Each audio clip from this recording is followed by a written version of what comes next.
Welcome to another episode of the Create Your Vibrant Life podcast. Today, I have an amazing guest, Sandra Chuma. Sandra, I'm going to let you introduce yourself, and I can't wait to dive in. Oh my God, this is going to be a juicy one. That's one of the questions, Padma, that literally strikes fear in my heart when people say, introduce yourself. And I'm like, what do I say? I'm with you on that. I'm like, I could be anything you want me to be.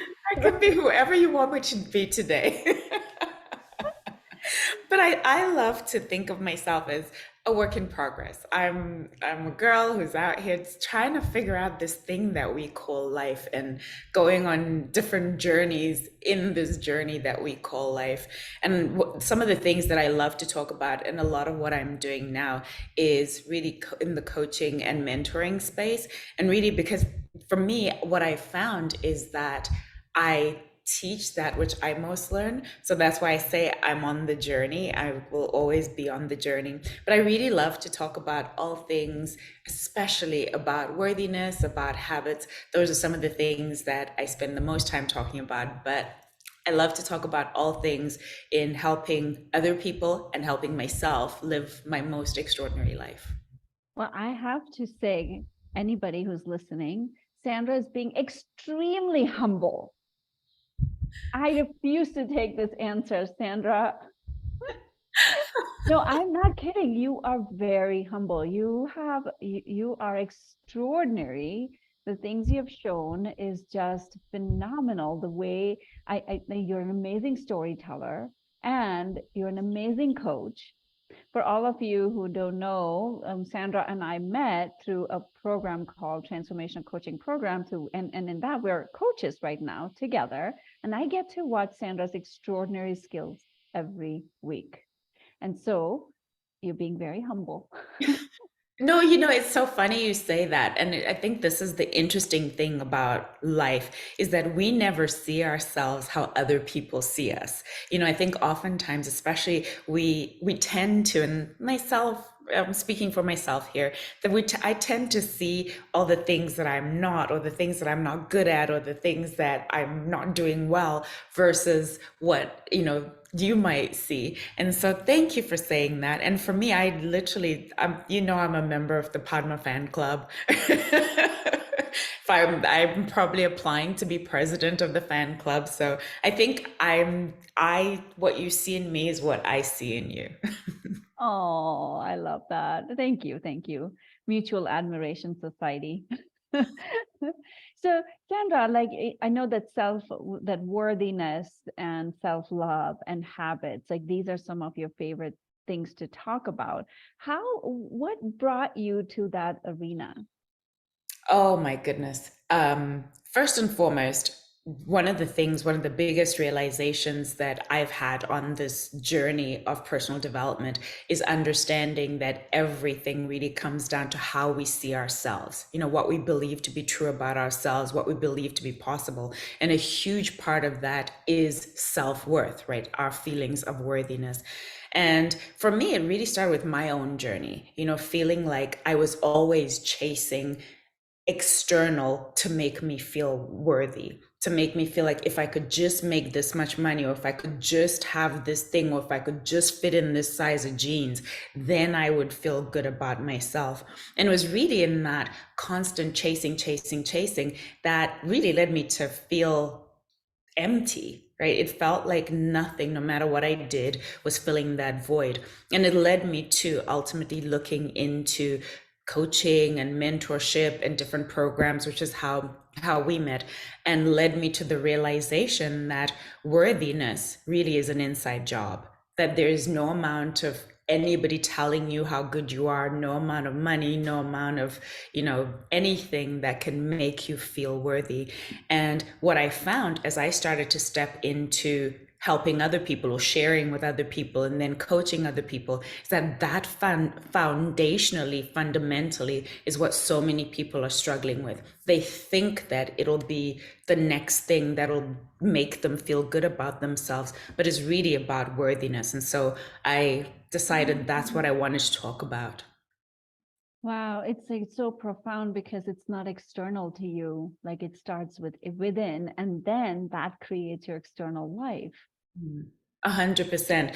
Absolutely. And you said something else as well that I love to talk about habits. And I actually got certified as a habits coach. And what I realized is oftentimes we think about habits in terms of doing habits, right? So do I go to the gym? Do I eat healthy? Do I save money? The doing habits. Very rarely do we think about the fact that our thoughts are habits as well. And what I found is that so many of us have habits in our thinking that don't serve us. Habits where we beat ourselves up, habits where we think we're less than, habits where we don't believe in our own innate worthiness. And so that's why for me it seemed like a natural, a very symbiotic relationship to talk about worthiness and habits, and especially the habits of how we think. Yeah, and that is so true, right? Like habits, most people think about habits like, okay, what time do I wake up? What time am I going to work out? And am I working out every day? It's more like the doing, external again. And you're saying habits are internal, including your thoughts. And how are you living your life with that kind of thoughts, like thoughts that are worthy or unworthy thoughts? Even that is a habit. Exactly. Like everything starts with thought, right? Everything that we do, everything that we say, it starts as a thought. And so when you start to really hone in and to think about what are the thoughts that I think, and do they support me? Are they helping me or are they hurting me? And that, again, going back to the worthiness, like it all starts with what do I believe to be true about myself and my innate, my intrinsic value?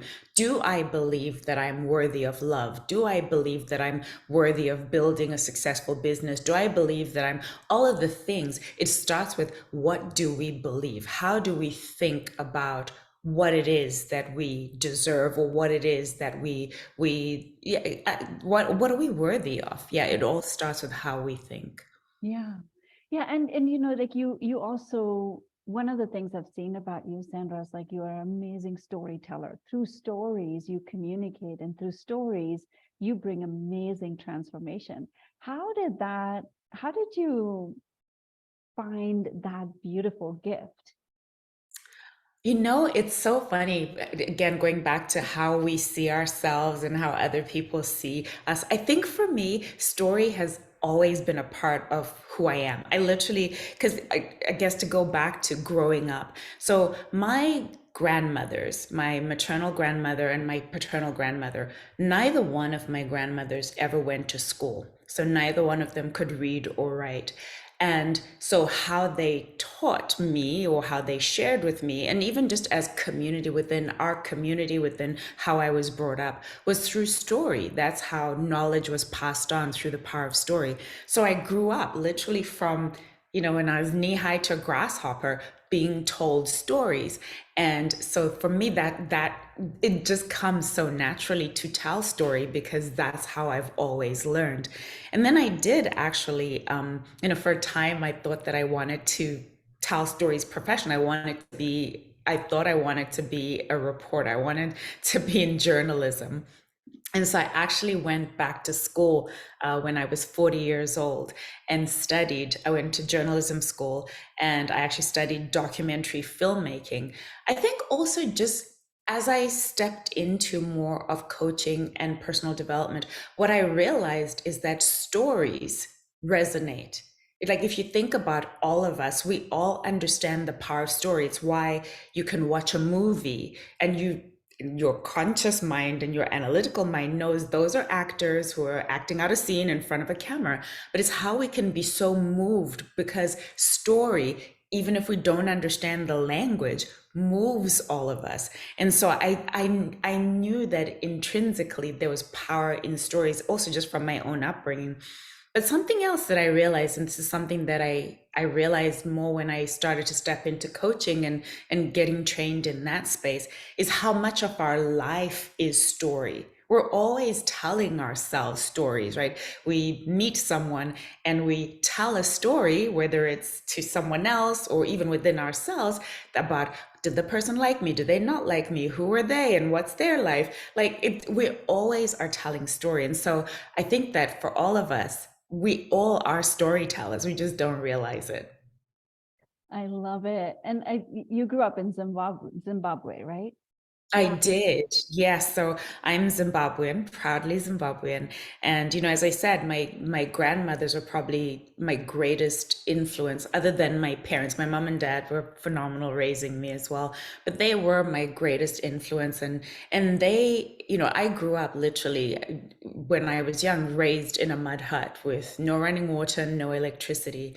And when I look back on my life and I look at how did I end up where I am now, a huge part of that was story. So when I was a little girl, my grandmother, who worked as a housemaid, so my maternal grandmother worked as a housemaid for in a white only neighborhood, and so she would sometimes take me to work when she was looking after me and my parents were working. She would sometimes take me with her to her workplace, and I'd be under strict instructions to sit over there, don't touch anything, don't say anything.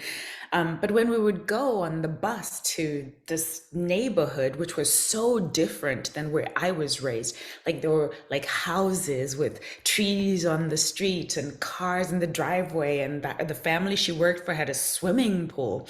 And she would say to me, Sandra, one day you'll live in a house like this, and one day you'll have a car, and one day you'll go to school and you'll have an education. And I think that for me became almost like the story, and it was something she said to me all the time she would say it to me. And she'd even, like, sometimes when we'd go to church or whatever, and she'd have me with her and she'd be telling people, this is my little granddaughter, one day she's gonna go to school, and one day, like, all of these stories. And so I think that that's the power story, because I grew up with this belief that one day I was gonna go to school and one day I was gonna live in a house on a tree-lined street. And yeah, so that's the power of story, and what it can do for what you believe to be true and what you believe to be possible for you. oh my God, Sandra, that is just so beautiful. Talk about like subconscious programming, right? Like that is what she was doing with those phrases, and we believe and we believe and we become that. I know when you say that, I'm like, oh yeah, my grandma was like my first coach. Right? Oh my God, like she implanted that for you, that Yeah. you can do anything. You can have whatever you want. It really did, like, truly, because I literally as a kid would be like, oh, and because it was my grandma, right? And I loved her, and I thought that, and so the fact that grandma had said it and she said it to me repeatedly, it was like, oh yeah, like, yeah. you know? Yeah, of course. Like anything is possible. Like that's it. You Yeah, don't question. You don't question when somebody's saying that. So yeah. can you share a little bit more about how you went from there to where you are now? Like what was your journey like? Oh my gosh, it's where do we, how much time do we have? It's been a long journey for sure, but as I say, so much of in our culture we have a word.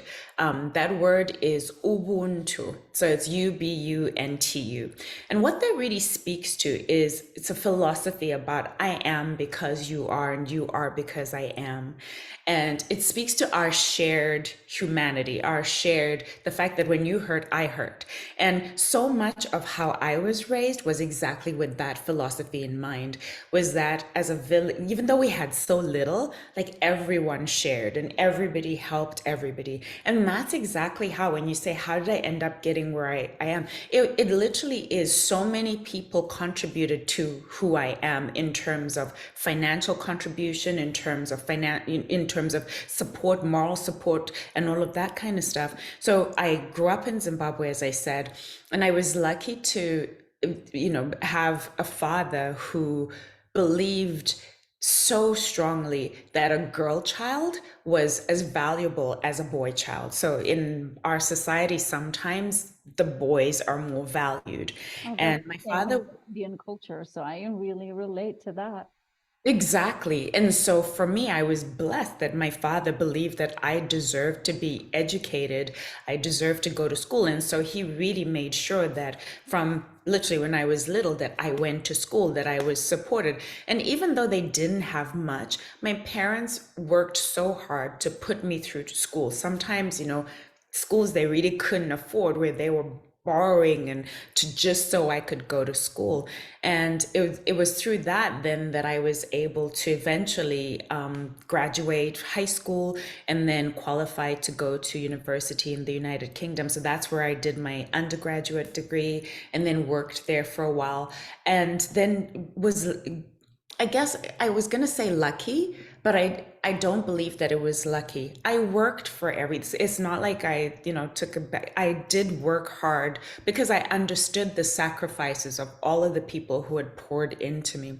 And so I did work hard and eventually had a successful career as a management consultant. So I worked for many years as a management consultant, eventually built my own company, which became very successful quite quickly, and grew that business for many years.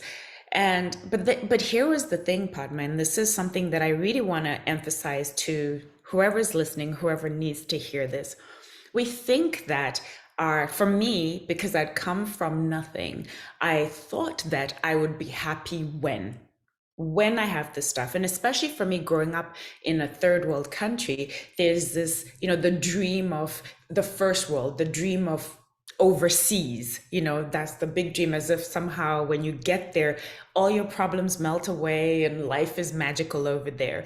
And so that was what I was chasing was, oh, if I could just make enough money, if I could just get the next promotion, if I could just, and so I lived this life of chasing and feeling like on the other side of the next achievement was when I would feel happy, was when I would feel worthy. And what I ended up doing was actually burning myself up. So I actually ended up building this business, working so incredibly hard because the milestone was always like, oh, if I could just make my first 6 figures, if I could just make my first 7 figures, if I could just make 8 figures, then I'll be happy. And worked so hard that I ended up getting, burning myself out, being diagnosed with adrenal fatigue, being diagnosed with depression. And that ended up being the catalyst for me really stopping to ask myself, what is it that will truly make me happy? What is it that will truly make me happy? And that then became the journey of, personal development and me then learning that worthiness doesn't come from any achievement. Worthiness doesn't come from the stuff. And so that's the one thing that I think oftentimes, we live in a society that sells us on the next big thing and that sells us on us not being enough. If you could just be thin enough, if you could just have enough followers, if you could just make 7 figures, then you'll be happy. And so we live this life of deferred happiness. And yet, really, in the now, you can be happy, right? In choosing to be happy in the now on your journey to whatever more looks like for you. Because listen, I am here for a good pair of shoes. I like driving my nice car, but that's not gonna ever make me feel whole. Wow. Wow, Sandra. So profound, right? It is incredible. So I am curious, in that journey, what were some of your biggest lessons that you learned for yourself? Oh, the biggest lessons. Or the biggest growth factor that allowed you to grow to where you I are today? I think that it is kind of everything for me. It kind of goes back to that place of worthiness and understanding that what you believe to be true, but also understanding that, as I just said, that happiness, you can be happy now. That happiness isn't over there. It's something, I think that would be the biggest lesson for me has been that even in mess, even in when you feel like, oh my gosh, I haven't achieved, oh my gosh, things are going wrong, or even in sadness, that there's beauty in that and being able to appreciate all of it and not waiting. My goodness, I think that we waste so much of our life waiting until, right? Waiting until I have this or until this has happened or until and yet we we really in the now can choose our happiness. I would say that's been the greatest lesson that I've learned, is choosing, that I can choose even in the now, like to be happy. Wow. And life has not been like like this for you, straight line. Like you've gone through your ups and downs, and what you're saying is choose happy. You can choose to be happy through all of that. Yeah. And it's not like every moment is skippity scopping. Like, I almost was on the brink of bankruptcy with my business and at one point, and it that was hard. But I think it's also choosing to see everything as either a memory that I'm creating. So when we're in the happy times and the good times and all of that, really appreciating them, really being grateful for them. And then when it's the challenging times, knowing that there's a lesson. What's the gift? In everything, there is a gift. In the hard times, and it feels it's something that actually my sister-in-law and I were talking about this past week. Our family had a tragic loss where my young niece passed away very suddenly, very unexpectedly. And I actually had a conversation with my sister-in-law where we were like, what is the gift?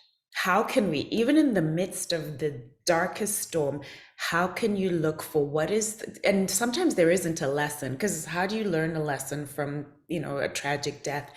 But there's always a gift. There's always something in it that you can take away from it. And for us, it was really holding on to the fact that so many people rallied, so many people supported, how the family all came together, like all of the, and then some of the beautiful memories that were created even in the midst of sadness, that people who hadn't seen each other in a long time got to see each other, things like that, just really looking for it, but also not living from a place of Pollyanna. I'm not trying to say like, hey, this terrible thing's happening to you, just, everything's great, just look for the gift. Allowing ourselves to feel the emotions. I think that's been huge for me as well, is knowing that whatever my feelings are, I can allow myself to feel them. For me as a girl, particularly, as women were raised not to, for example, feel anger, right? It's bad for you to be angry, or it's bad, like all of these feelings that we repress. And yet every feeling is telling you something. It's telling you where you're, if you kind of think of feeling good as our natural state. And so when we don't feel good, it's our compass telling us we're off course somehow. And so allowing ourselves to feel the feelings, and it's not always going to be good vibes, love and light all of the time, but even in the hard stuff, allowing ourselves to feel the feelings and deal with the feelings, allow ourselves to be with the feelings, and to trust ourselves that we can deal with the feelings, and that there are no bad feelings, that there's just a feeling that needs to be processed. The gift and everything. Wow.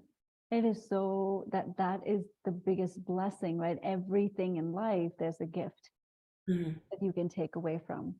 Yeah, yeah. I listened to your podcast, Padman, where you were talking about gratitude, and how in everything you can find gratitude, and I'm reminded of, I was raised in the church, and I'm reminded of a verse that I actually spoke at my father's funeral, where I said that in everything give thanks. It said, the Bible verse says, in everything give thanks, which, as I was standing there at my father's funeral thinking, in everything, like, can I just skip this one?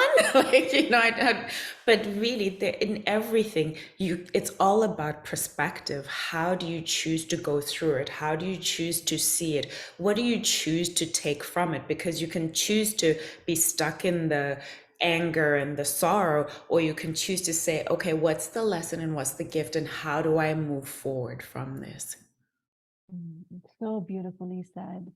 So how do you practice some of these things every day, or do you have a specific practice that allows you to stay in this feeling? I wish I could say that I was perfect and every day I'm all zen and I'm at peace and I'm giving gratitude. No. There are days is where it is hard. But I think what has changed for me, Padma, is being able to recognize that faster. And so, in before I had the skills to cope, or to get through things, I would stay in the hurt and the anger and the. But I think that is just being able to process it. And I think the greatest gift, the greatest way that I've been able to do this is actually just getting still and allowing silence. I think that we're so programmed, at least I was programmed to always be on the go. I was raised to believe that, if you've got time to lean, you got time to clean, lazy, like you were lazy if you're just sitting around doing nothing. And so that's something that as a grown up, I've had to learn to allow myself to be still, allow myself to be quiet, allow myself to listen, allow myself that time, as I said, to process, to sit with uncomfortable emotions. And that can sometimes be a hard thing, being able to just sit, because we're in a society that gives us so many things to numb ourselves, literally constantly in our pockets. We have phones, we have, TV, we have all of the things that allow us to numb, to never feel. And so being able to be with myself sometimes it's a gift, and sometimes one of the hardest things. Yeah, I hear you. When I was younger, I was like, I could not stand to be by myself. Like the four walls would feel like they're like going to eat me up. And now I'm like, give me a moment, give me alone time. Nobody talk to me. Nobody be around me. I just need to be by myself. My husband now, he's like, oh, do you need alone time? Like, yes. Oh, it's such a gift. It's such a gift. Wow, it's so beautiful. It's so, so beautiful. So how do you challenge yourself to stay, like how do you get back on, challenge. Well, I'm thinking about a particular thing that you just shared right before. For me, it feels like, wow, like that's Sandra challenging herself to like step out of her comfort zone. This is It's so funny. All right, so I'll share in a moment.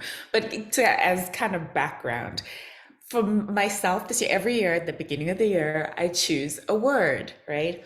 And this year, the word that came to me, it actually came to me kind of a year ago, kind of November timeframe, where kind of starting to wind down, and you're thinking about what's gonna happen, or thinking about the next year. And the word that came to me was courage. And when it came to it, literally was just like dropped in my head, this is courage. And I was like, no. No, thank you, because I know for you to have courage means you have to put yourself in uncomfortable situations, means you have to face fear, means I was like, no, can I just have another word? Like maybe like, you know, calm or quiet or something nice. And I resisted it. But it's the word that for me kept coming back was this was a year of courage. And it's definitely been a year of courage for me, Padma. I've been called to step into courage in so many ways that have felt uncomfortable, that have felt like they really stretched me. And I kind of was getting to the point where I was like, okay, right, okay, I think I've, almost at the end of the year, yeah, I made it. I was courageous. And then my husband and I were having a conversation. And as I'm not sure if I mentioned, we've had death in the family, we've had loss in the family. And the conversation that's been coming up from my husband and I was, what what does it mean for us to truly live? For you to truly live. And that was the conversation that we're kind of going round and round about, what does that mean to live? When we're writing down, so we're sitting down one day and we're writing down all of the things that for us would be living. Most of them were related to travel.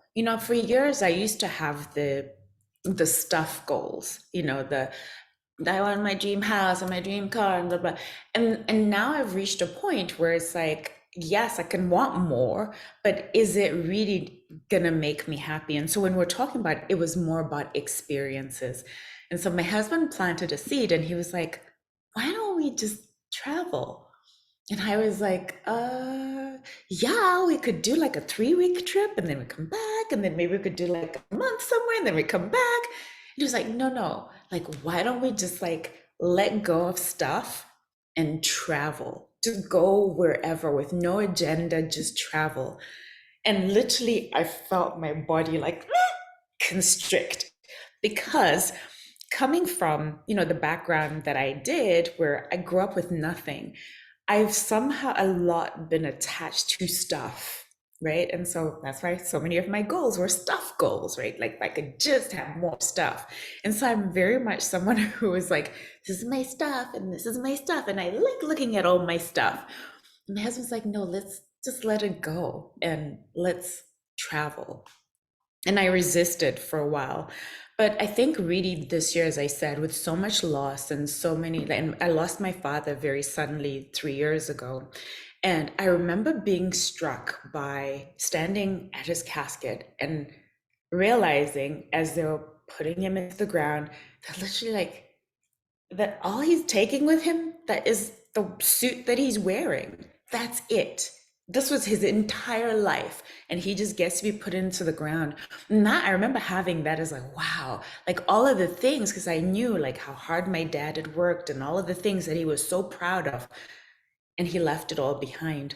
And so that was something that my husband and I kept coming back to, is we can't take it with us. But I was still clinging on to, but I like my stuff and I like my routine and I like, but I realized that for me to grow, I have to let go. That the stuff is just that. And something my husband has reminded me of is stuff. You can get more stuff, right? When you come back, there will be newer versions and better versions that you can get. And so the question he's been asking me is, what's more important to you? Is it to truly live your life and truly create memories? Or is it to have a closet full of clothes that you hardly ever wear? And so that's the courage that I've been called into, is really allowing myself to experience what it means to live and going on this trip that I don't know where I'm going. That is so fun. I mean, like that is like you stepping into adventure. Maybe next year's the word is going to be adventure. Actually, no, my word, actually, what came to, and funny you say that. Literally today, because I'm literally getting ready, we're leaving in 2 days. It's been, the last minute packing, putting things in storage and all of that kind of stuff. And I got in the car, and the word, what came to me was creating, that this year is about creating magical experiences. Oh my Like, God. oh, where did that come from? Hello? Oh my goodness. How amazing. That is incredible, Sandra. Yeah. Wow. So, That I is, mean, not everyone. I mean, one thing I want to say, Padma, is there's actually a quote, and I'm going to misquote it here, but it's by Maya Angelou. And Maya Angelou says along the lines of that the greatest virtue, the greatest value that you can live is courage. Because without courage, you cannot have any of the others, any of the other virtues. And that's one thing I'd want to share with your listeners, is that what would courage look like for you? Whether it doesn't mean like, pack up your home and travel for months on end, but what does it look like? Are you truly living? Like truly living? Like, do you get to the end of every single day and can you ask yourself, did I truly live? Did I love? These are, I actually had it framed on, behind my desk, was, did I live? Did I love? And did I make a difference? And so those are the three questions that I want to invite whoever's listening to ask themselves at the end of every day, is, did I live, truly live, like truly, truly feel like, yes, this was my last day. This was a great day. And I hope please, I'm touching wood here, everybody, touch wood. I hope that everybody has really incredibly long lives. But remembering that no matter how long you live, it is only a blip in time. And how are you going to make that life, the gift of that life, the privilege of being here, how are you going to make it matter? that's just so beautiful. I always say that the only thing certain in life is the death stamp that we come in. I mean, I'm less you're like, let me just be nice about it. I'm like, no, I'm very crass about it, because that is the truth. That's the only certain thing. Like all of us come with a death stamp. Like, how do we use that? There's Mm. nothing else that's certain in life. Yeah. everything else, like you said, like through the ups and downs, you can make changes and choose other ways of being. Yeah. But at the end of the day, it's finite. And so how are you going to live today? That's beautiful. How do you live your life with courage every single day? Yeah. Yeah. Yeah. So Sandra, where can people find you? I know you have your own podcast. So can you share with the listeners where they can find you and where they can listen to you? I have my own podcast that Padma's been a guest on. So you can listen to that episode where we recorded together, which is a super fantastic episode. So my podcast is called Worthy with Sandra Chuma. So you can find it all places where you listen to your podcast. I also have a website. My website is sandrachuma.com. And I hang out most on Instagram. My handle is at sandra.chuma. Also on Facebook, kind of, sort of, but yeah, you somewhere between those you can find me. Beautiful, beautiful. So are you going to continue with your podcast when you're traveling? I am. I'm actually really excited. I just bought like some equipment to travel with. I'm really excited to share the Yeah, journey and the realizations and the what unfolds for me, putting myself in this space of that is so different. Because I'm very much I'm habits, right? I'm like habits and structure and and then here I am like I don't know where I'm gonna be. So I'm excited to yeah, see what unfolds. And I'm really setting the intention because Padma, I know you know the power of setting intention. I'm setting intention that this is going to be an expansive and expanding experience that I'm open to wherever I'm going to be guided to go because I know that I'm gonna learn a lot about other places, but also learn a lot about myself. that's beautiful. It's beautiful. Maybe you can start vlogging. You can start Yeah, be a travel blogger. yes. Oh my God, that would be amazing, right? All these beautiful places and also your experience. Like this is really pushing Mm. up against comfort zone and how you're working through that. Like it's so beautiful to see that. Yeah, yeah. No, I'm very excited to. Here's one thing that I'm realizing, Padma, is duality. That I think we've been so taught that it's either this or this, black or white, like that. But I'm realizing that life is both. It's and, right? That you can be. I am so excited. I'm also so fearful right now. Like I'm so filled with anxiety. True. Because And it's they're both true. okay. Absolutely, right? It's just a feeling, and you can have multiple set of feelings at the same time, and that's okay. Yeah, yeah, yeah. So I'm allowing myself to feel a lot of duality. Oh, that's beautiful. I love it. Love it. I'm wishing you the most safest, beautiful travels, and I can't wait to keep following you and everyone like follow Sandra on Instagram so we can all chase your stories on what you're doing. Oh, that's so cool. Thank you, Sandra. Thank you, thank you, thank you for being here. I'm so grateful for your time and your energy and your wisdom. I'm so grateful for you, Padma. You know how much I love you. You know how much I just think the world of you. So thank you for having me on your podcast. Thank you. Thank you.